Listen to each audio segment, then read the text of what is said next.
민수기 15장 1절에서 3절 말씀, 41절 말씀 오늘 봉독해 드릴 성경 말씀입니다. 구약 219페이지입니다.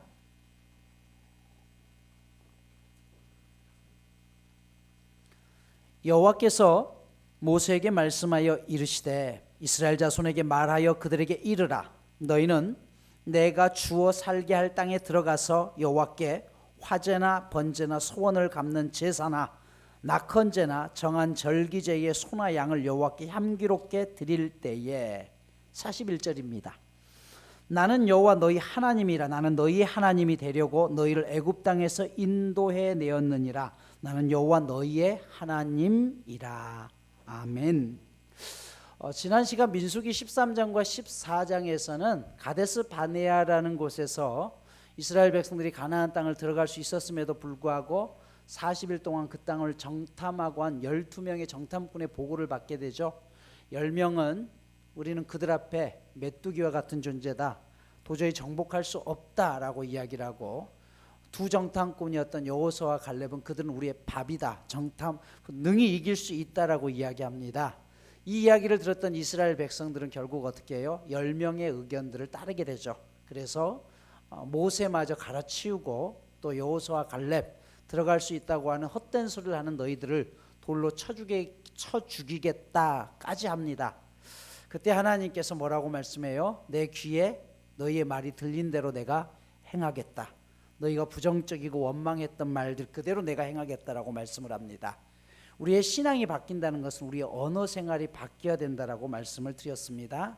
결국 이스라엘 백성들이 이곳에서의 하나님을 믿지 못한 관계로 인해서 바로 들어갈 수 있는 가나안 땅을 바로 앞에 두고도 40일 동안 정탐했던 곳에 하루를 1년으로 계산해서 40년 동안 광야 생활을 방황할 수밖에 없는 사건들을 다루게 됩니다.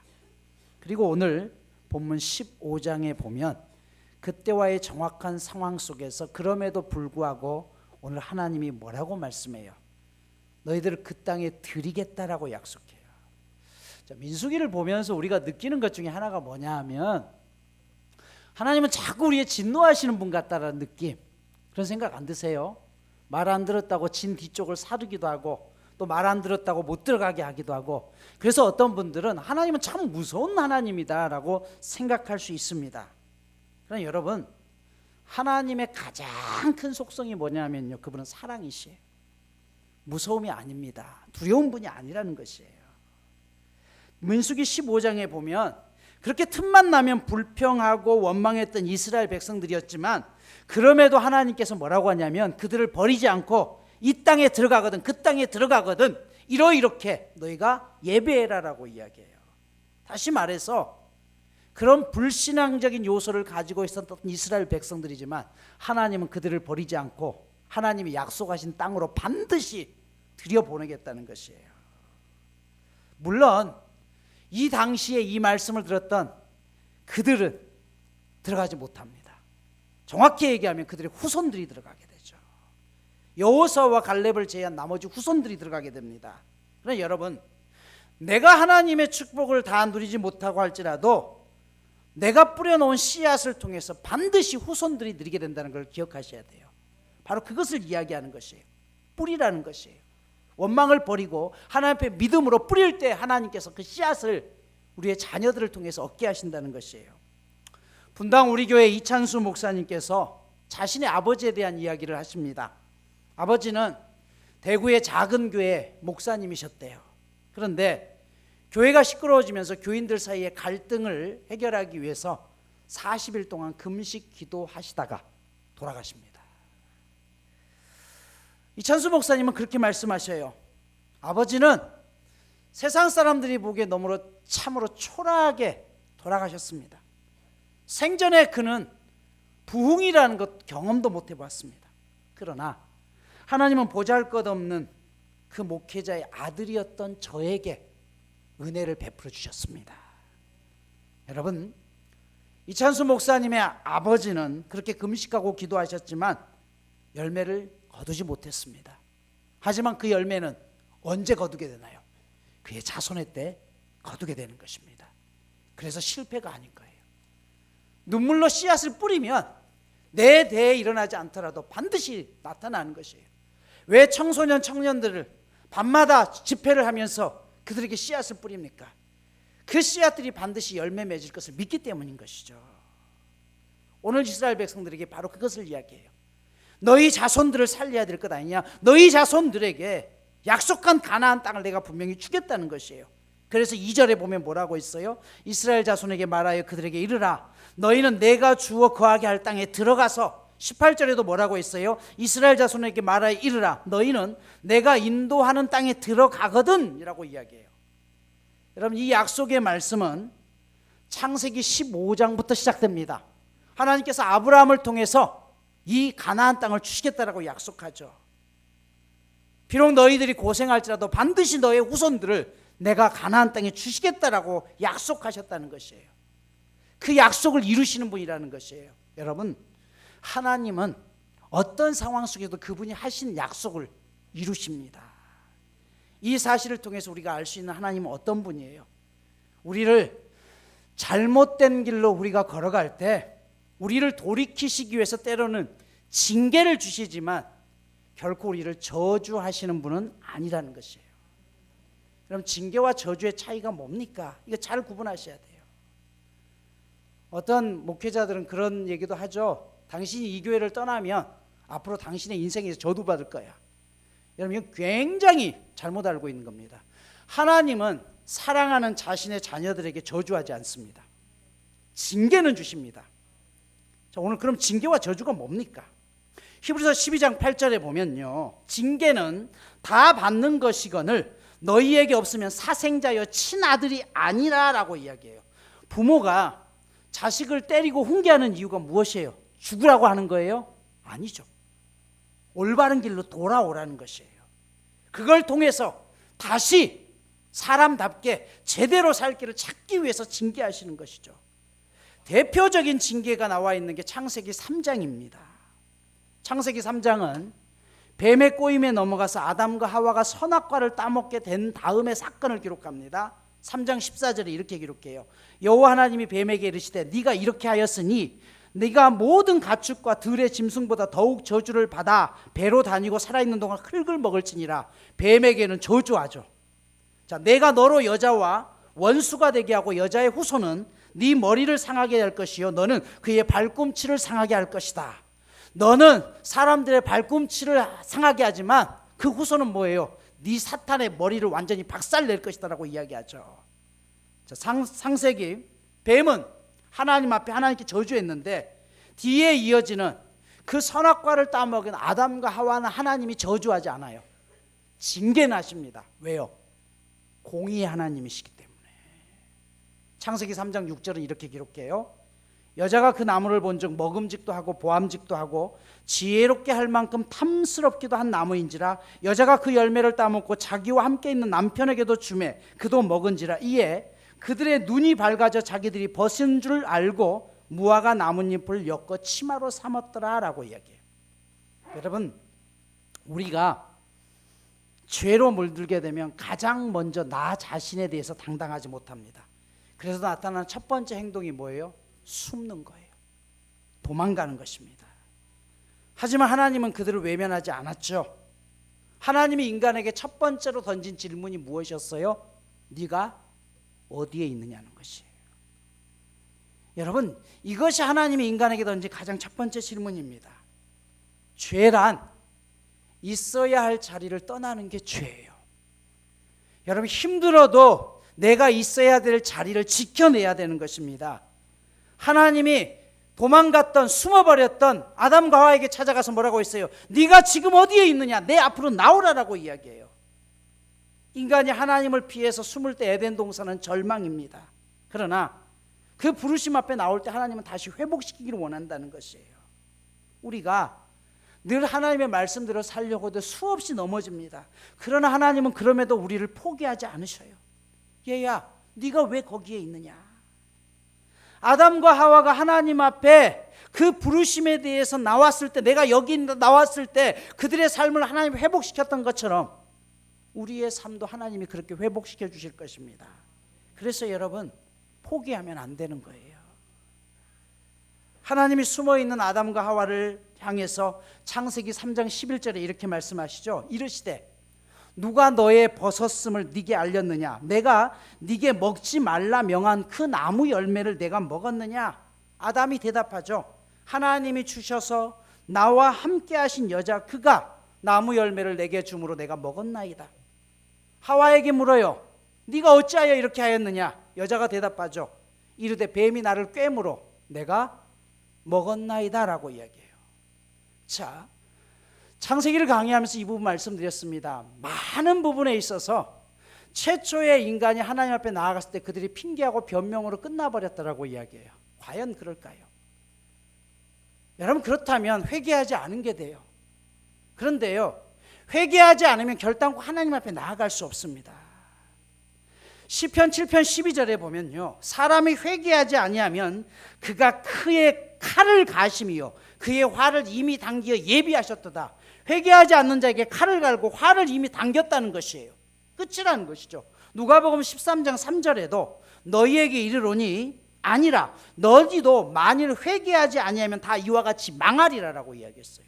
그러면 하나님 앞에 부르심을 받았던 아담과 하와가 회개하지 않았으면 그들은 망해야 되는 것이에요. 성경의 모든 이야기들은 여기서부터 문제가 생깁니다. 과연 이 내용이 아담과 하와가 변명하는 것으로 끝날까요? 자, 다시 11절을 보십시오. 창세기 3장 11절을 보면 이르시되 누가 너의 벗었음을 네게 알렸느냐? 내가 네게 먹지 말라 명한 그 나무 열매를 내가 먹었느냐? 여기에 대한 질문이 12절에 나오는데 여기서 말하는 하나님이 지적하는 죄의 내용은 뭐예요? 먹었느냐는 거잖아요. 이거 네가 먹었느냐는 거죠. 그러면 아담이 변명하려면 어떻게 해야 됩니까? 먹은 게 죄잖아요. 얘가 먹었어요. 하와가 먹었어요. 그리고 나도 먹었어요. 이렇게 대답해야 됩니다. 하지만 성경 히브리어 원문을 보면 이 문장은 한 문장이 아니라 두 문장입니다. 하나님이 주셔서 나와 함께한 여자가 열매를 나에게 주었습니다. 열매를 준 건 맞아요. 그런데 열매를 내가 먹었습니다. 이 뜻이 뭔지 아시겠어요? 친구 따라 술집에 가서 술을 마시고 음주운전을 했어요. 가다가 걸렸어요, 경찰한테. 경찰관이 당신 왜 술 먹고 음주운전합니까? 변명하려면 어떻게 돼요?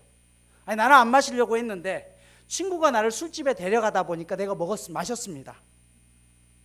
여러분, 술집에 갈 수 있어요, 없어요? 갈 수 있지만 마시고 안 마신 건 누구 탓이에요? 본인 탓이죠. 안 마시면 되는 거예요. 아담은 뭐라고 이야기하냐면 하나님이 주신 이 여자가 나에게 열매를 준 건 사실입니다. 그리고 그 열매를 내가 먹었습니다. 내가 먹지 말았어야 되는데 하나님, 내가 잘못했습니다. 이 뜻이에요. 하와에게 묻습니다. 네가 어찌하여 이렇게 했느냐? 하와도 마찬가지입니다. 여기서도 히브리어는 두 문장입니다. 뱀이 저를 유혹했습니다. 그래서 내가 먹었습니다. 유혹했어도 뭐예요? 먹지 말았어야 된다는 것이에요. 먹은 건 누구 것이다? 유혹한 것은 그 사람이 했지만 내가 그 유혹에 대해서 지켜내지 못했습니다. 내가 먹었습니다는 뜻이에요. 이게 내 죄라는 뜻입니다. 남자는 내 죄입니다. 여자 역시 내 죄입니다. 내가 먹었습니다라고 하나님 앞에 지금 회개하는 것입니다. 이 본문이 변명이 아니라 회개라는 증거는 바로 그 뒷구절에 나오죠. 14절에 보면 하나님이 뱀에게는 묻지 않아요. 바로 저주해버립니다. 악에게는 기회조차 주지 않는 것이에요. 하나님은 자신의 백성들이 잘못했다고 할지라도 저주하는 것이 아니라 징계는 필요하다니까요. 여자에게 주는 징계가 뭐였습니까? 해산의 고통이었죠. 그런데 여러분, 아이를 낳을 때 엄마들이 해산의 고통을 당하는 거 분명히 징계입니다. 하지만 하나님은 그 징계를 통해서 그걸 축복으로 바꿉니다. 왜요? 아이를 키우면서 힘들지만 그 아이를 통해서 생명의 소중함을 알게 되는 것이고 우리 부모님도 나를 이처럼 키웠겠구나라고 알게 되는 것이에요. 그래서 징계지만 축복입니다. 남편에게 준 징계는 뭐였습니까? 평생 가족들을 먹여 살리라는 것이에요. 여러분, 힘들죠? 직장생활 하는 거 쉬우세요? 힘들어요. 그런데요, 힘들어도 우리가 버텨낼 수 있는 게 무엇 때문에 버텨내는 거예요? 가족들이 있기 때문에. 그래서 버텨내는 것이에요. 나 혼자 직장생활 하다가 너무 힘들면 다 포기하고 싶은데 그래도 포기할 수 없는 이유가 무엇이에요? 나를 기다리는 내 새끼들이 있고 나를 기다리는 우리 아내가 있기 때문에 버텨내는 것입니다. 하나님은 징계를 통해서 징계로 끝나버리는 것이 아니라 우리를 회복시키기를 원하는 것이에요. 이게 남자와 여자에게 주신 징계입니다. 그 징계가 망하라고 주는 것이에요? 아니요. 회복시키기 위함입니다. 하나님께서 사람을 창조하실 때 흙으로 사람을 창조하셨습니다. 그리고 그 코에 생기를 불어넣으셨다라고 했어요. 그런데 창세기 3장 19절에 보면 너는 흙이니 흙으로 돌아갈 것이라고 했습니다. 이 말은 무슨 말이에요? 육체만 죽는다는 것이에요. 영은 죽지 않는다는 것입니다. 그리고 21절에 그렇게 회개하고 돌아섰던 아담과 하와를 위해서 어떻게 했습니까? 가죽옷을 지어 입혔어요. 가죽옷을 만들기 위해서는 동물이 죽어야 되는 것이죠. 여러분, 이 가죽옷은 그래서 예수 그리스도의 모형입니다. 갈라디아서 3장 27절은 이렇게 말씀하죠. 누구든지 그리스도와 합하기 위하여 세례를 받은 자는 그리스도로 옷 입었느니라라고 이야기해요. 여러분, 가죽옷을 만들기 위해서 짐승이 죽듯이 우리에게 예수라는 가죽옷을 입혀주셨다는 것이에요. 그럼 누가 죽어야 되냐는 것이에요. 예수님이 죽으셔야 된다는 것이죠. 하나님의 독생자였다. 여러분, 하나님이 이처럼 우리 인간들을 사랑하셨다는 사실이에요. 징계와 저주의 차지를 아시겠습니까? 죄의 대가는 치러야 돼요. 그래서 징계를 받아야 돼요. 하지만 그 징계를 통해서 망하라는 게 아니에요. 회복하고 돌아오라는 것입니다. 하나님은 오늘 이스라엘 백성들에게도 동일하게 말씀하셔요. 너희에게 공의를 위해서 징계를 베풀지만 또 한편으로는 사랑을 베푸십니다. 그래서 어떻게 해요? 끝까지 선택한 백성들이에요. 그들을 버리지 않겠다는 것이에요. 오늘 본문 13절을 보시면 누구든지 본토 소생이 여호와께 향기로운 화제를 드릴 때는 이 법대로 할 것이다. 여기 가장 중요한 단어가 본토 소생이에요. 그 땅에서 태어난 사람들이라는 것이에요. 이스라엘의 다음 세대를 이야기하죠. 여러분, 성도인 우리도 이스라엘 백성들처럼 불순종함으로 징벌 받을 수 있습니다. 하지만 하나님은 그 징벌을 통해서 우리에게 하나님의 사랑을 더 깊이 보이시기를 원하는 것이에요. 로마서 8장 35절에서 이렇게 말씀합니다. 누가 우리를 그리스도의 사랑에서 끊으리요? 우리를 우리 주 그리스도 예수 안에 있는 하나님의 사랑에서 끊을 수 없으리라. 바울 사도가 내리는 결론은 이것 아닙니까? 복음이란 하나님의 사랑이다. 아니, 끊을 수 없는 지독한 하나님의 사랑이다. 이 세상에 그 어떤 것으로도 끊을 수 없는 사랑이라는 것이에요. 하나님이 우리를 구원하신 출발이 어디입니까? 하나님이 미리 아신 자들을 또한 그 아들의 형상을 본받게 하기 위하여 미리 정하였으니 이는 그로 많은 형제 중에서 맏아들이 되게 하심이라. 로마서 8장 29절의 이야기예요. 우리를 그냥 자녀 삼으신 것이 아니라 우리를 누굴 세운다고요? 맏아들. 맏아들이 누굽니까?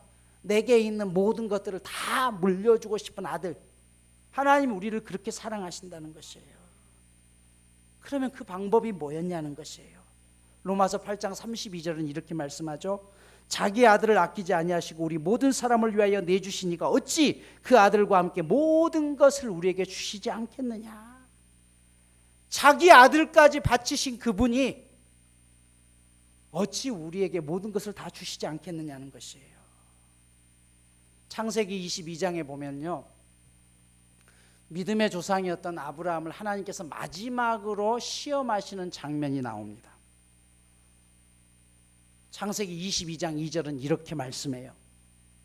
여호와께서 이르시되 네 아들 네 사랑하는 독자 이삭을 데리고 모리아 땅으로 가서 내가 네게 일러준 한 산 거기서 그를 번제로 드리라라고 이야기해요. 그런데 이 본문을 원문으로 보면 모리아 땅으로 데리고 가라 뒤에 원컨대라는 단어가 붙어 있어요. 히브리어 중에 끝부분이 나로 끝나는 전미어가 있는데요, 우리말로 이야기하면 이 나로 끝나는 전미어의 뜻은 뭐냐면 please, 영어로 제발이라는 거예요. 부탁이에요. 여러분, 하나님은 인간에게 단 한 번도 부탁한 일이 없습니다. 하나님은 부탁하시는 분이 아니에요. 그분은 명령만 하셔요. 그런데 성경 66권 전체를 통해서 하나님이 딱 한 번 인간에게 부탁한 적이 있어요. 그게 언제냐? 아브라함에게. 이 본문은 이런 뜻이에요. 아브라함아, 사랑하는 네 아들, 네 독자 이삭을 데리고 가서 나에게 번제로 드려줄 수 있겠니? 내가 부탁한다. 이런 뜻이에요. 왜요? 왜 하나님께서 아브라함에게 부탁했을까요? 까흐나라는 단어를 쓰고 있습니다. 왜 하나님이 아브라함에게 굳이 이렇게 사정하면서 그렇게 얘기하는 것이에요?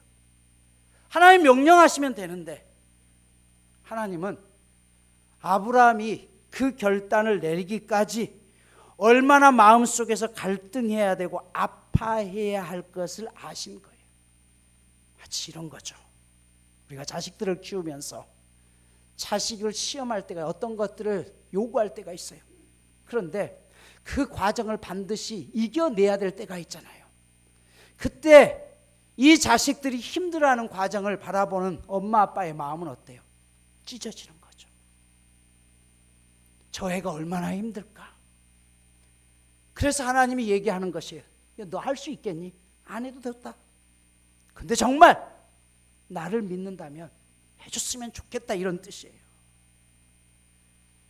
창세기 22장 4절을 보면 제3일에 아브라함이 눈을 들어 그곳을 멀리 바라본지라 라고 이야기해요. 원문에 보면 3일째 되는 날에 아브라함이 비로소 그의 눈을 들었다. 그리고 멀리 있는 그곳을 바라보았다라고 이야기해요. 하나님 앞에 하나님이 요청하시는 그 상황을 아브라함이 거절하지 않고 내가 혹 번제로 드릴지라도 하나님이 그 아들을 다시 살려내실 것이야. 히브리서는 그렇게 얘기를 하죠. 번제라는 것은요, 토막토막 내서 태우는 것이에요. 자신이 사랑하는 그 자식을 토막토막 내서 태워 하나님이 살려내실 것을 믿지만 그 사흘길을 걸어가는 동안 아브라함 마음속에 그 어떤 것과도 말할 수 없는 전쟁과도 같은 슬픔이 있었다는 것이에요. 그래서 지난 3일 동안 그 길을 걸어가는 동안 단 한 번도 하늘을 쳐다보지 못했다는 거예요. 왜요? 내 새끼를 죽여야 되잖아요. 사흘 동안 땅만 쳐다보면서 아무 말도 없이 그 길을 그렇게 걸어가면서 하나님이 살려내실 거 믿어도 그럼에도 불구하고 그 길을 걸어가는 그 여정 자체가 아브라함에는 죽음과도 같은 것이었어요. 하나님이 그 마음을 아셨기에 까그나라고 이야기해 줄 수 있겠니? 여러분, 하나님께서 이 아브라함이 이삭을 바치는 이 놀라운 광경에는 우리를 향한 하나님의 사랑이 또다시 담겨져 있어요. 먼 훗날 하나님의 아들이 태어날 텐데 그 아들을 인류를 위해서 십자가에서 번제로 죽여야 된다는 것이에요. 이삭이 죽는 방법이 중요하잖아요. 스스로 죽거나 누가 죽이는 것이 아니라 번제로 드려져야 돼요. 아버지가 칼을 들어 아들의 심장을 찔러야 된다는 것이에요. 그리고 그 고통을 당하는 아들의 모습을 아버지가 그대로 지켜보아야 되는 것이에요. 여러분, 예수님이 십자가에 달려 돌아가실 때 그것을 하나님이 생으로 보고 계셔야만 했습니다. 그 고통을 들으셔야만 했고, 그 십자가의 현장을 누가 내주셨습니까? 하나님 아버지가 내줄 수밖에 없었어요. 그래서 예수님도 뭐라고 이야기해요? 엘리 엘리 라마 사박다니, 아버지 어찌하여 날 버리시나이까. 그 사흘길이 어떤 길이에요? 자신의 생자 같은 아들을 십자가에 죽이시고 사흘 동안 동굴에 있었던 그 사흘, 그 사흘은 어느 누구한테도 말 못할 아픔이었고 상처였고 너무 큰 괴로움이었습니다. 아브라함이 지금 그 길을 걷고 있는 것이에요. 하나님 아버지가 아브라함의 그 마음을 아셨기에 아브라함에게 부탁하는 것이죠. 여러분, 이것은 하나님 아버지가 우리를 향한 우리의 사랑의 고백이기도 해요. 내 삶을 하나님 아버지께로 향하는 데 있어서 때로 잘못된 길로 자식들이 걸어갈 때 그 길을 안타깝게 쳐다보시는 하나님 아버지의 안타까운 외침이 오늘 우리 가운데 있는 것입니다. 그럼에도 불구하고 오늘 본문에서는 뭐예요? 계속해서 아버지가 없다라고 배반하고 절망하고 원망하는 그들을 향해서도 내가 너희를 약속의 땅에 드리겠다라고 말씀하시는 것입니다. 오늘 말씀을 마무리합니다. 하나님 아버지의 가장 큰 특성은요, 사랑입니다. 이스라엘 백성들이 하나님을 원망하고 불평할 때 하나님은 그들을 징계하셨습니다. 하나님이 우리를 징계하시는 이유는 미워서가 아닙니다. 잘못된 길로 걸어갈 때 그 길을 돌이키라는 것입니다. 그래서 징계와 저주는 다릅니다. 하나님은 악이나 사탄에 대해서는 저주하시지만 사랑하는 자녀들을 위해서 징계하십니다. 징계를 주신 이유는 회복시키기 위함입니다. 히브리서 12장 8절은 징계는 다 받는 것이거늘 너희에게 없으면 사생하여 친아들이 아니라고까지 이야기하십니다. 부모가 자식을 때리고 훈계하는 것은 올바로 살라는 것이죠. 하나님의 백성들이 범죄함으로 하나님 아버지의 훈육을 받게 되지만 이것은 형벌과 같지 않습니다. 여러분, 인간에게 가장 먼저 던졌던 하나님의 질문이 뭐였어요? 네가 어디에 있느냐? 숨어있는 아담을 하나님이 먼저 찾아오셨습니다. 그 이유는 무엇입니까? 그들을 회복시키셔서 다시 하나님의 자녀의 권세를 우리 가운데 주시기 위해서입니다. 요한복음 9장에 보면 날 때부터 보지 못했던 맹인에 대한 이야기가 나옵니다. 예수님이 그 맹인에게 가서 흙을 들어서 침을 뱉어서 그것을 이긴 다음에 그 눈에 바르셨다고 했습니다. 그리고 실로암 목가에 가서 연못에 가서 씻으라라고 이야기합니다. 왜 하나님께서 하필 그냥 기도해도 나을 텐데 흙을 빚어서 이 사람의 눈에 붙였을까요? 네가 지금까지 보았던 육의 눈으로 보지 말라는 것이에요. 흙은 사람을 만든 재료입니다. 그 육신 내가 얼마든지 회복시킬 수 있다는 것이에요. 그런데 더 중요한 것은 네가 가서 실로암 목가에 가서 씻은 다음에 이제 육신의 눈이 뜨는 것으로 끝나는 것이 아니라 영적인 눈으로 나를 바라보라는 것이에요. 여러분, 실로암 연못은 예루살렘에서도 가장 낮은 곳입니다. 예루살렘 가장 낮은 그곳에 엎드려서 씻으면서 겸손한 마음으로 나 자신이 얼마나 연약하고 내가 평생을 살아왔지만 육신의 눈으로 보지 못했던 그 눈을 이제는 영적인 눈으로 네 인생의 구세주가 누군지를 보라는 것입니다. 이스라엘 백성들이 끊임없이 하나님을 원망하고 불평했지만 하나님은 여전히 그들을 사랑하셨습니다. 그래서 그들에게 다시 한번 하나님의 약속을 확인시켜 주는 것이 오늘 본문입니다. 우리가 하나님을 아바 아버지라 부를 수 있게 된 것은 우리의 자격이 아니라 하나님께서 우리에게 아들의 자격을 주셨기 때문입니다. 하나님의 능력은 이 세상의 모든 문제를 해결하는 데서 오는 것이 아니라 그 문제 가운데서도 나와 함께 동행하시는 것이 하나님의 능력입니다. 내가 죽을 것 같은 현실 속에서도 하나님은 나와 함께 하시고, 내가 죄악 가운데 있을 때도 하나님 나를 버려두지 아니하시고 그 죄악을 안타까워하면서 우리와 함께 동행하시는 하나님입니다. 그래서 오늘 본문 마지막 절은 뭐라고 이야기해요? 나는 너희의 하나님이 되려고. 하나님이 지금 뭐라고 했어요? 얘야, 내가 네 아빠가 되고 싶어. 내가 네 아빠가 되고 싶어서 너와 함께 있기를 원한다니까. 여러분, 이 간절한 하나님의 외침을 우리가 외면하지 않기 바랍니다. 오늘 그 하나님이 나의 하나님이 되시고자 이 자리에 오셨습니다. 그 하나님을 우리의 아빠, 아버지라 부르며 영원토록 함께 동행할 수 있는 저와 여러분 모두가 되시기를 간절히 소망합니다.